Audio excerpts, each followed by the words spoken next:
यह कहानी एक 13 साल की मासूम बच्ची और एक कुख्यात नागा साधु की है, जिसने अपने पाखंडी स्वरूप के पीछे एक राक्षसी चेहरा छिपा रखा था। दोस्तों, प्रयागराज महाकुंभ में मेला चल रहा था, जहां लाखों साधु संत, नागा साधु, भक्त, पर्यटक और आस्थावान लोग गंगा में स्नान कर अपने पापों से मुक्ति की आशा लेकर आते हैं। वाराणसी की 13 वर्षीय बालिका राधिका भी अपने माता पिता के साथ पहली बार महाकुंभ आई थी। वह गंगा में डुबकी लगाकर अपनी छोटी छोटी इच्छाओं को पूरा करने के लिए भगवान से प्रार्थना करना चाहती थी। लेकिन उसे क्या पता था कि उसकी यह यात्रा उसके जीवन का सबसे भयावह अनुभव बन जाएगी। राधिका एक बेहद चंचल और मासूम लड़की थी। उसके माता पिता गरीब थे और गंगा किनारे फूल बेचने का काम करते थे।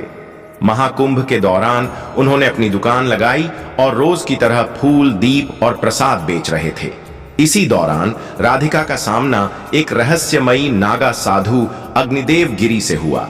अग्निदेव गिरी लंबी जटाओं वाला, भभूत से लिपटा और हाथ में त्रिशूल ले हुए था। वह देखने में बहुत प्रभावशाली लगता था और भक्त उसे बड़े आदर से प्रणाम कर रहे थे। उसने जब राधिका को देखा तो उसकी आंखों में एक अजीब सी चमक आई। अग्निदेव गिरी साधु के भेष में एक दरिंदा था।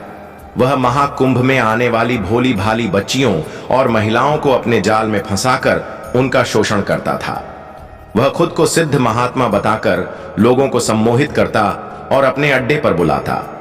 उसने राधिका से मीठी मीठी बातें की और कहा, बेटी, तुम बहुत भाग्यशाली हो कि तुम इस महाकुंभ में आई हो। तुम्हारे अंदर दिव्य शक्ति है। आओ, मैं तुम्हें कुछ खास मंत्र और आशीर्वाद दूंगा जिससे तुम्हारा जीवन बदल जाएगा। राधिका मासूम थी। उसे समझ नहीं आया कि यह साधु असली है या नकली। माता पिता दुकान में व्यस्त थे और नागा साधु की बातों में आकर राधिका धीरे धीरे उसके आश्रम की ओर बढ़ने लगी। साधु उसे अपने तंबू में ले गया, जहां और भी नागा साधु मौजूद थे। वहां का माहौल डरावना था। चारों ओर धुआं, शराब की गंध और कुछ औरतों की कराहटें। राधिका घबरा गई और वहां से भागने लगी, लेकिन अग्निदेव गिरी ने उसे पकड़ लिया।